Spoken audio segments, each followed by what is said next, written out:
आरज़ू है आप पर अपने को अब अर्पण करें।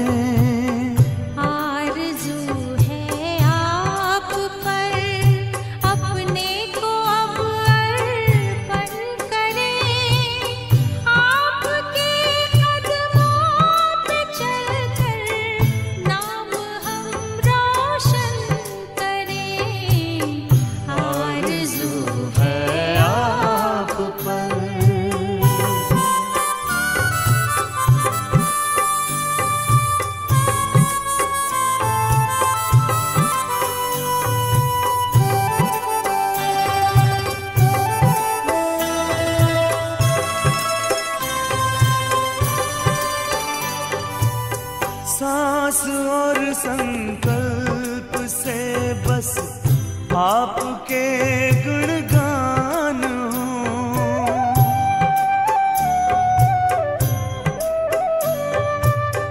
स्वप्न में भी तन का कोई भान ना अभिमान हो, भान ना अभिमान हो।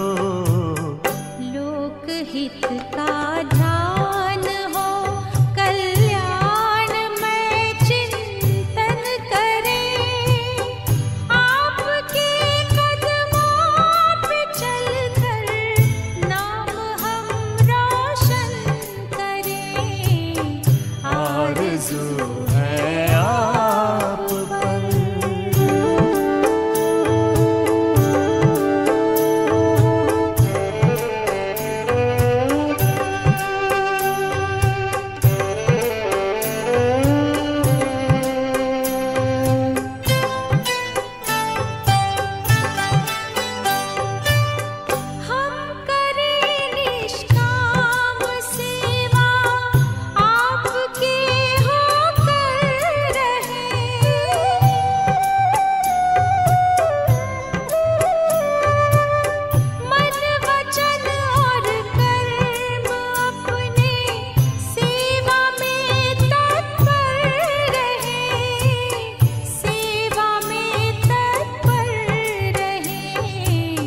दिल के दर्पण से सभी नित आपका दर्शन करें।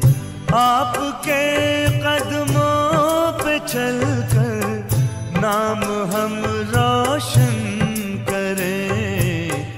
आरज़ू है आप पर।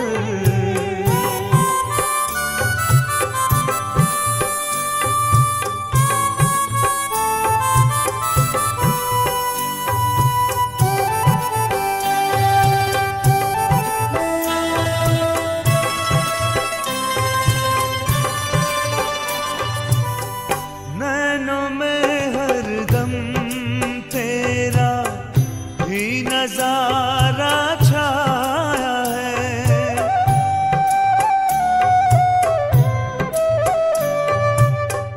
एक तू ही तो है बाबा, सदा ही मन को भाया है, सदा ही मन को भाया है। दिव्य दुनिया दे दिखाई,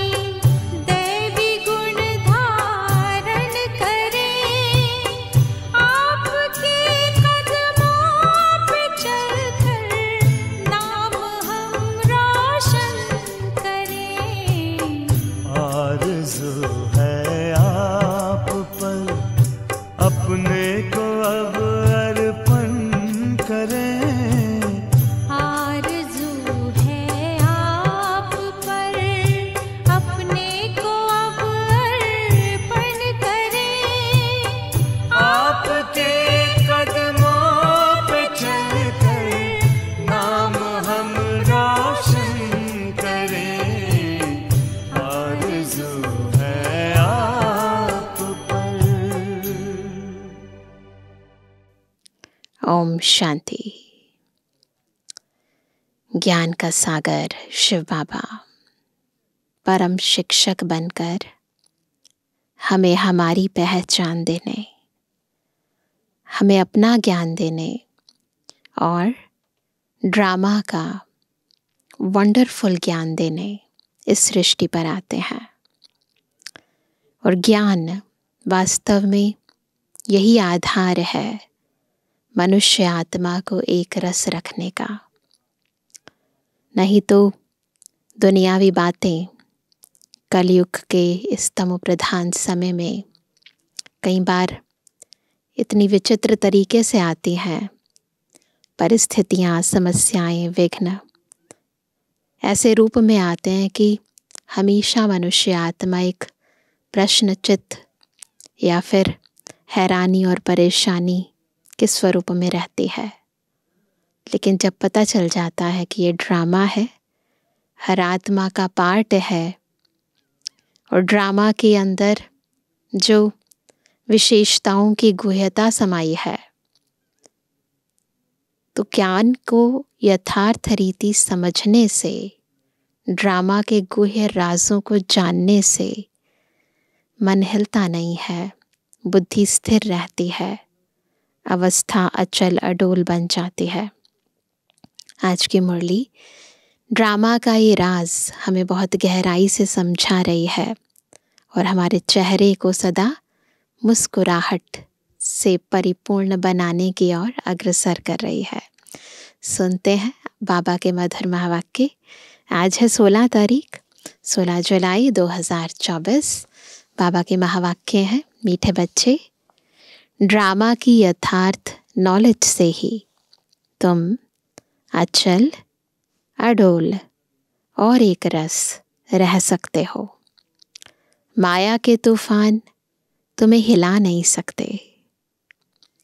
प्रश्न है, देवताओं का मुख्य एक कौन सा गुण तुम बच्चों में सदा दिखाई देना चाहिए? कौन सा है वो गुण? उत्तर है हर्षित रहना। देवताओं को सदा मुस्कुराते हुए हर्षित दिखाते हैं। ऐसे तुम बच्चों को भी सदा हर्षित रहना है। कोई भी बात हो, मुस्कुराते रहो, ना हैरान नहीं होना, परेशान नहीं होना, ना प्रश्नचित नहीं होना, मुस्कुराते रहना। कभी भी उदासी या गुस्सा नहीं आना चाहिए। जैसे बाप तुम्हें राइट और रॉन्ग की समझानी देते हैं, कभी गुस्सा नहीं करते, उदास नहीं होते, ऐसे तुम बच्चों को भी उदास नहीं होना है। ओम शांति। बेहद के बच्चों को बेहद का बाप समझाते हैं। सभी स्थित हैं अपनी बेहद स्थिति में। लौकिक बाप तो ऐसे नहीं कहेंगे। उनके तो करके 5-7 बच्चे होंगे। यह तो जो सभी आत्माएं हैं आपस में ब्रदर्स हैं। उन सब का ज़रूर बाप होगा। कहते भी हैं हम सब भाई भाई हैं। सब के लिए कहते हैं, जो भी आएंगे उनके लिए कहेंगे हम भाई भाई हैं। ड्रामा में तो सभी बंधे हुए हैं। सभी आत्माएं ड्रामा के बंधन में बांधी हुई हैं। तो ड्रामा में तो सभी बांधे हुए हैं, जिसको कोई नहीं जानते। यह न जानना भी ड्रामा में नोंद है। जो बाप ही आकर सुनाते हैं ड्रामा के इस राज को, बाबा सुनाते हैं। कथाएं आदि जब बैठ सुनाते हैं तो कहते हैं परम पिता परमात्माए नमः। अब वह कौन है?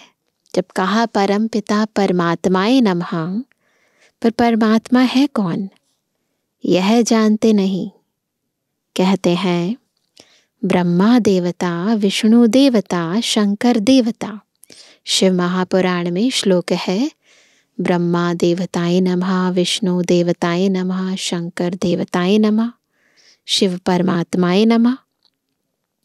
परंतु समझ से नहीं कहते हैं। ब्रह्मा को वास्तव में देवता नहीं कहेंगे। देवता विष्णु को कहा जाता है। ब्रह्मा का किसको भी पता नहीं है। विष्णु देवता ठीक है, शंकर का तो कुछ भी पाठ है नहीं, तो बुद्धि को तो यूज़ नहीं करते। जैसा पढ़ा, जैसा शास्त्रों में लिखा, उसको वैसे ही रिपीट करते रहते हैं। उनकी बायोग्राफी नहीं है। शिव बाबा की तो बायोग्राफी है ना, कैसे आए, क्या क्या किया, फिर कैसे गए, सब बातें हैं। लेकिन शंकर का तो कुछ पता नहीं है। वह आते ही हैं पतितों को पावन बनाने, नई दुनिया स्थापन करने। अभी एक आदि सनातन देवी देवता धर्म की स्थापना और सब धर्मों का विनाश होता है। सभी कहाँ जाते हैं? विनाश हो गया तो कहाँ जाएंगे? शांति धाम। शरीर तो सबके विनाश होने हैं। नई दुनिया में होंगे ही सिर्फ तुम। जो भी मुख्य धर्म है उनको तुम जानते हो, सबके तो नाम ले नहीं सकेंगे। छोटी छोटी टाल टालियाँ तो बहुत हैं। पहले पहले है डिटिज्म, फिर इस्लामी। यह बातें सिवाय तुम बच्चों के और कोई की बुद्धि में नहीं है। अभी वह आदि सनातन देवी देवता धर्म प्राय लोप है। इसलिए बनियन ट्री का मिसाल देते हैं। सारा झाड़ खड़ा है, फाउंडेशन है नहीं। सारा झाड़ है, सब धर्म की आत्माएं हैं, परंतु जो मूल आदि सनातन देवी देवता धर्म था वो नहीं है। सबसे बड़ी आयु इस बनियन ट्री की होती है, तो इसमें सबसे बड़ी आयु है आदि सनातन देवी देवता धर्म की। पूरे 2500 वर्ष चलता है ये। वह जब प्राय लोप हो तब तो बाप आकर कहे कि अभी एक धर्म की स्थापना और अनेक धर्मों का विनाश होना है। इसलिए त्रिमूर्ति भी बनाया है, परंतु अर्थ नहीं समझते हैं। तुम बच्चे जानते हो, ऊंच ते ऊंच भगवान है, फिर ब्रह्मा, विष्णु, शंकर। फिर सृष्टि पर आते हैं तो पहले बाबा परम धाम में, सूक्ष्मतन में देवताएं तीनों, फिर नीचे आ जाओ सृष्टि पर, तो देवी देवताओं के सिवाय और कोई धर्म है नहीं। भक्ति मार्ग की भी ड्रामा में नोंद है। पहले शिव की भक्ति करते, फिर देवताओं की। भारत की ही तो बात है ना। सारा जो खेल बना हुआ है, सारी जो कहानी है, वो सारी भारत पर है। बाकी तो समझते हैं हमारा मठ पंथ, धर्म मठ पंथ कब स्थापन होता है।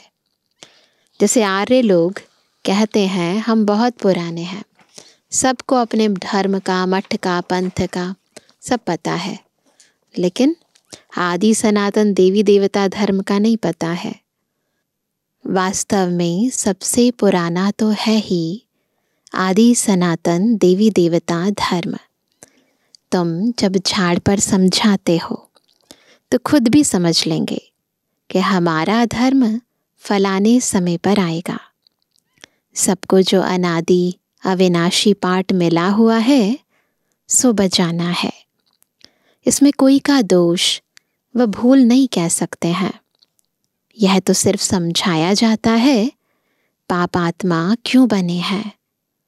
मनुष्य कहेंगे हम बेहद के बाप के सब बच्चे हैं, फिर सब ब्रदर्स सतयुग में क्यों नहीं है, है ना। ऐसे क्वेश्चन पूछते हैं ना। परंतु ड्रामा में पार्ट ही नहीं है। फिल्म होती है ना, सारे एक्टर्स एक बारी में नहीं आते हैं, तो जिसका जब पार्ट होगा तभी आएगा। यह अनादि ड्रामा बना हुआ है। इसमें निश्चय रखो और कोई बात बोलो नहीं। इम्पॉर्टेंट है बाबा में निश्चय, और बाबा जो हमें ज्ञान दे रहे हैं उसमें निश्चय। चक्र भी दिखाया है। अभी झाड़ का चित्र, अभी चक्र पर आ जाओ। कैसे यह फिरता है। कल्प वृक्ष का भी चित्र है, परंतु यह कोई जानते नहीं कि इनकी आयु कितनी है। बाप कोई की निंदा नहीं करते हैं, यह तो समझाया जाता है। तुमको भी समझाते हैं। तुम कितने पावन थे, अभी पतित बने हो, तो पुकारते हो हे पतित पावन आओ। पहले तो तुम सबको पावन बनना है। इम्पॉर्टेंट बात है सारे ज्ञान की कि हमें पावन बनना है। फिर नंबरवार पाठ बजाने आना है। आत्माएं सब ऊपर में रहते हैं, बाप भी ऊपर में रहते हैं। फिर उनको बुलाते हैं क्या कि आओ। ऐसे वह बुलाने से आते नहीं हैं कि हम बार बार बुलाते हो, कि बुलाना तो हमने भक्ति मार्ग से शुरू कर ही दिया था। बाप कहते हैं मेरा भी ड्रामा में पार्ट नोंदा हुआ है। ऐसे नहीं कि किसी को बुलाएंगे और वो आ जाएगा, नहीं, जब ड्रामा में उस आत्मा का पार्ट होता है तभी आते हैं। तो बाबा का भी ड्रामा में पार्ट नोंदा हुआ है। जैसे हद के ड्रामा में भी बड़े बड़े मुख्य एक्टर्स का पार्ट होता है, यह फिर है बेहद का ड्रामा। सब ड्रामा के बंधन में बांधे हुए हैं। इसका मतलब ये नहीं है कि धागे में बांधे हुए हो। ऐसा नहीं कि कठपुतली का खेल चल रहा है और कोई धागे से बांधा हुआ है, नहीं, ऐसा नहीं है। नहीं, यह बाप समझाते हैं। वह है जड़ झाड़। अगर बीज चैतन्य होता तो उसको मालूम होता ना कि यह कैसे झाड़ बड़ा हो, फिर फल देंगे। फिर उसका बीज भी बोलता कि कौन सा पेड़ होगा और कैसा होगा। तो जड़ है ना, नहीं बोल सकता। यह तो है चैतन्य बीज इस मनुष्य सृष्टि रूपी झाड़ का। तो इसलिए बाबा के पास सारे ड्रामा की नॉलेज है। चैतन्य बीज है इसलिए सब बता सकते हैं। इसको उल्टा झाड़ कहा जाता है। बाप तो है नॉलेजफुल, उनको सारे झाड़ की नॉलेज है। यह है वही गीता की नॉलेज, कोई नई बात नहीं है।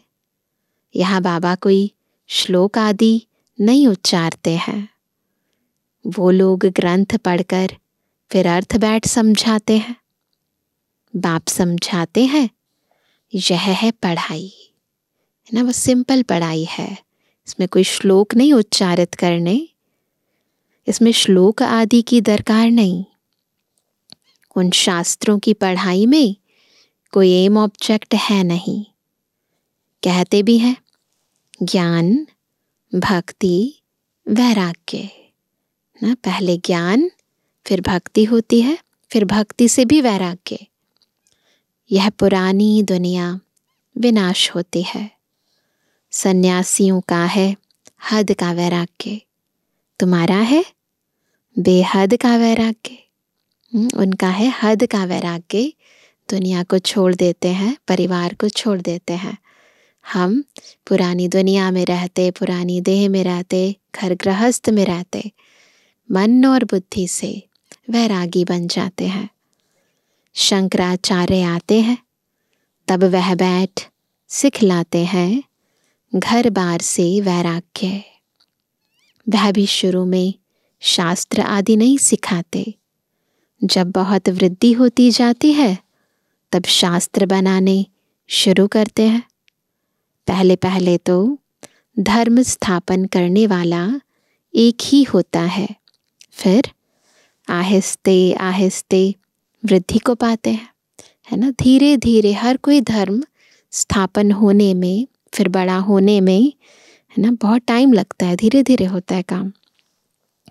यह भी समझना है सृष्टि में पहले पहले कौन सा धर्म था।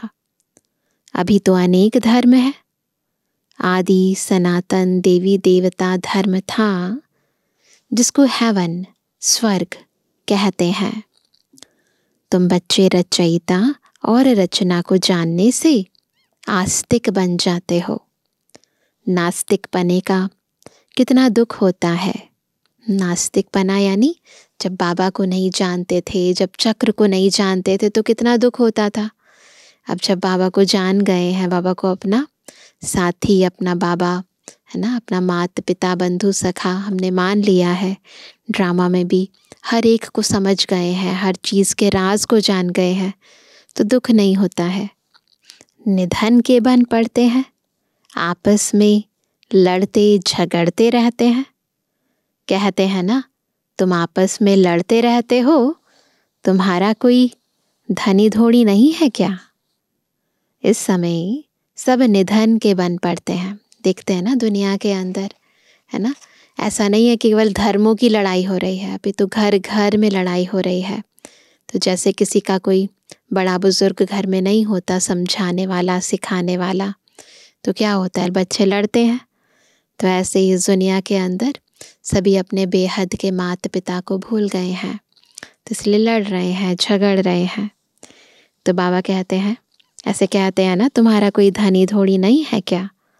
इस समय सब निधन के बन पड़ते हैं।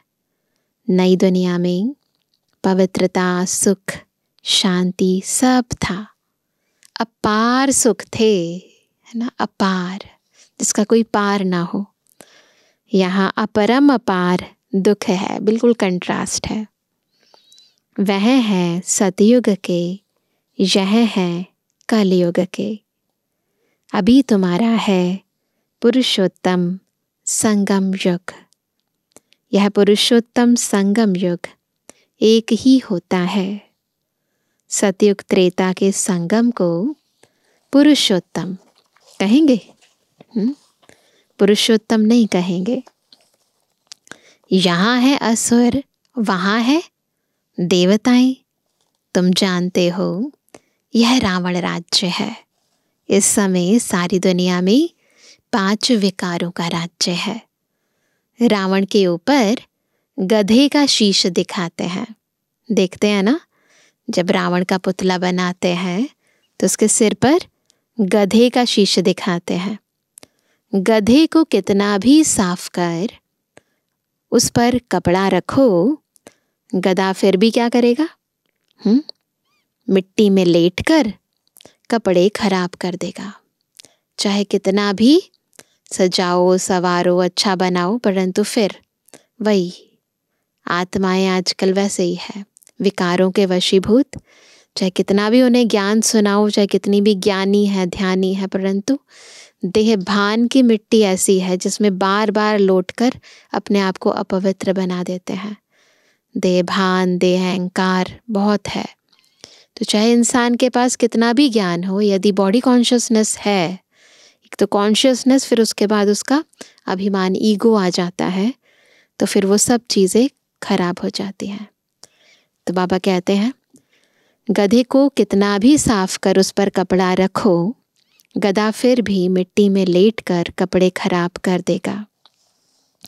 बाप तुम्हारे कपड़े साफ गुलगुल बनाते हैं, फिर क्या होता है? फिर रावण राज्य में लिथड़ कर अपवित्र बन जाते हो। आत्मा और शरीर दोनों अपवित्र बन जाते हैं।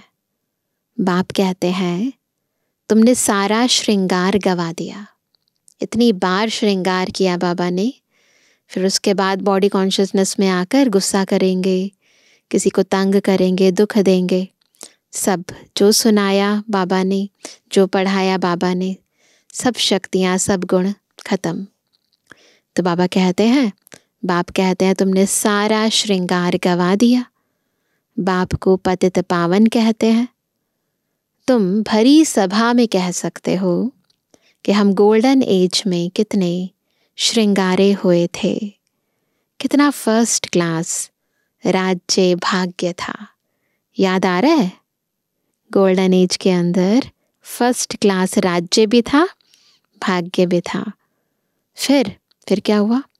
माया रूपी धूल में लिथड़ कर मैले हो गए। बाप कहते हैं, यह अंधेर नगरी है।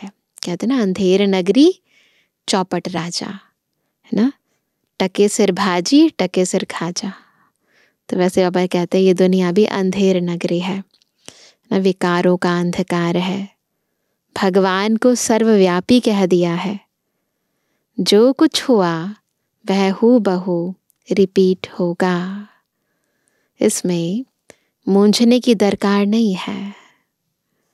5000 वर्ष में कितने मिनट, घंटे, सेकंड है? एक बच्चे ने सब धर्म वालों का हिसाब निकाल कर भेजा था। इसमें भी बुद्धि व्यर्थ की होगी, है ना? इतना सब कुछ निकालने का कोई फ़ायदा तो नहीं है ना। बुद्धि ऐसे ही यूज़ करी, कैलकुलेट किया, परंतु इस कैलकुलेशन से कोई ऐसा तो नहीं आत्मा चेंज हो जाएगी। नहीं, बाबा तो ऐसे ही समझाते हैं कि दुनिया कैसे चलती है। प्रजापिता ब्रह्मा है ग्रेट ग्रेट ग्रैंडफादर। उनका ऑक्यूपेशन कोई नहीं जानते। विराट रूप बनाया है तो प्रजापिता ब्रह्मा को भी उड़ा दिया है। वो जो दुनियावी विराट रूप का चित्र है उसमें ब्राह्मण नहीं है, तो ना ब्रह्मा है, ना ब्राह्मण है, ना शिव बाबा है। तो वह कहते हैं बाप और ब्राह्मणों को यथार्थ रीति जानते नहीं है, इसलिए डालते भी नहीं है। उनको कहते भी हैं आदिदेव। बाप समझाते हैं मैं इस झाड़ का चैतन्य बीज रूप हूँ। यह उल्टा झाड़ है, शिव बाबा बीज ऊपर और झाड़ नीचे।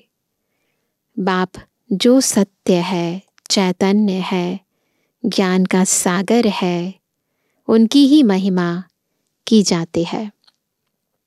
आत्मा ना हो, हाँ, आत्मा ना हो तो चल फिर भी ना सके। डेड बॉडी चलती है? नहीं चल सकती ना। गर्भ में भी 5-6 मास के बाद आत्मा प्रवेश करती है। गर्भ में भी क्या होता है, पहले तो पिंड बनता है ना, फिर 5-6 मास के बाद आत्मा प्रवेश करती है, फिर उसमें मूवमेंट शुरू होती है। तो ये भी ड्रामा बना हुआ है। फिर आत्मा निकल जाती है तो खलास। आत्मा अविनाशी है, वह पाठ बजाती है। यह बाप आकर रियलाइज कराते हैं। आत्मा इतनी छोटी बिंदी है, उसमें अविनाशी पाठ भरा हुआ है। परमपिता भी आत्मा है, उनको ज्ञान का सागर कहा जाता है। वही आत्मा का रियलाइजेशन कराते हैं। वह तो सिर्फ कह देते परमात्मा सर्वशक्तिमान है, हजारों सूर्य से तेजोमय है। जैसे कि श्रीमद् भगवद गीता में बताया कि अर्जुन ने जब देखा विराट रूप तो कहा मैं सहन नहीं कर सकता। तो कहते परमात्मा ऐसा है, 1000 सूर्यों से भी ज़्यादा तेजोमय है। उसका तेज अर्जुन बिल्कुल बर्दाश्त नहीं कर सका। तो कहा कि बस करो बस करो। तो वह कहते कि ऐसे कहते हैं परंतु समझते कुछ नहीं है। बाप कहते हैं ये सब भक्ति मार्ग में वर्णन किया हुआ है और शास्त्रों में लिख दिया है। ऐसे है नहीं, पर ऐसे वर्णन कर देते हैं, उनकी महिमा कर देते हैं। अर्जुन को साक्षात्कार हुआ तो कहा मैं इतना तेज सहन नहीं कर सकता हूँ। तो वह बात मनुष्यों की बुद्धि में बैठी हुई है। इतना तेजोमय किसके अंदर प्रवेश करे तो फट जाए ना। तो ये तो पॉसिबल ही ना हो सके कि शिव बाबा किसी के तन में आए। ज्ञान तो नहीं है ना। तो समझते हैं परमात्मा तो 1000 सूर्य से तेजोमय है। हमको उनका साक्षात्कार चाहिए। भक्ति की भावना बैठी हुई है तो उनको वह साक्षात्कार भी होता है। जैसी जिसकी भावना होती है वैसे वैसे साक्षात्कार होता है। शुरू शुरू में तुम्हारे पास भी ऐसे बहुत साक्षात्कार करते थे, आंखें लाल हो जाती थी। ब्रह्मा बाबा का भी सुनाते हैं ना कैसे शिव बाबा जब आए, साक्षात्कार हुआ तो उनकी आंखें भी लाल लाल हो गई। तो बाबा कहते हैं साक्षात्कार किया, फिर आज वह कहाँ है। तो इसीलिए केवल साक्षात्कार से बात नहीं बनती। ज्ञान को समझना, धारण करना, योग लगाना, तब फायदा है। वह सभी हैं भक्ति मार्ग की बातें। तो यह सब बाप समझाते हैं, इसमें ग्लानि की कोई बात नहीं है। बच्चों को सदैव हर्षित रहना है। यह तो ड्रामा बना हुआ है। मुझे इतनी गालियां देते हैं, फिर मैं क्या करता हूँ? गुस्सा आता है क्या? समझता हूँ ड्रामा अनुसार यह सब भक्ति मार्ग में फंसे हुए हैं। नाराज होने की बात ही नहीं है। इसलिए किसी भी आत्मा का जो भी पार्ट है उसको देखकर ना नाराज होना है ना उदास होना है। हर आत्मा का विशेष पार्ट है। ड्रामा ऐसा बना हुआ है तो प्यार से समझानी देनी होती है। गुस्सा नहीं करना है, परेशान नहीं होना है। प्यार से हर एक को समझानी देनी होती है। बेचारे अज्ञान अंधेरे में पड़े हैं, नहीं समझते हैं तो तरस भी पड़ता है। सदैव मुस्कुराते रहना चाहिए। तो पक्का कर लें आज से सदा मुस्कुराते रहेंगे। यह बेचारे स्वर्ग के द्वारे आ नहीं सकेंगे। यह सब शांति धाम में जाने वाले हैं। सब चाहते भी शांति ही है। तो बाप ही रियल समझाते हैं। अभी तुम जानते हो कि यह खेल बना हुआ है। ड्रामा में हर एक को पार्ट मिला हुआ है। इसमें बड़ी अचल स्थैर्यम बुद्धि चाहिए। जब तक अचल अडोल एक रस अवस्था नहीं, तब तक पुरुषार्थ कैसे करेंगे? सबसे पहले आंतरिक स्थिति स्टेबल होनी चाहिए, तब पुरुषार्थ होगा। कुछ भी हो, भल तूफान आए, परंतु स्थैर्यम रहना है। अंदर से स्थिति हिले नहीं। चाहे माया के कोई भी तूफान आए, सारा फोकस खुद पर करो, बाहर नहीं, अंदर को देखो।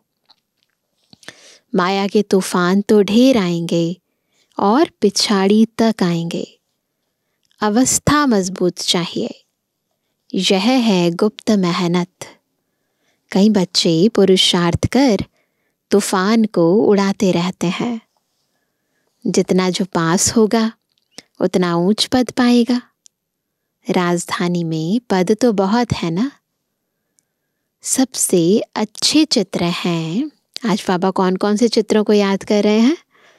त्रिमूर्ति, गोला और झाड़। आज बाबा ने पूरी मुरली में इन तीनों चित्रों पर समझाया है। यह शुरू के बने हुए हैं।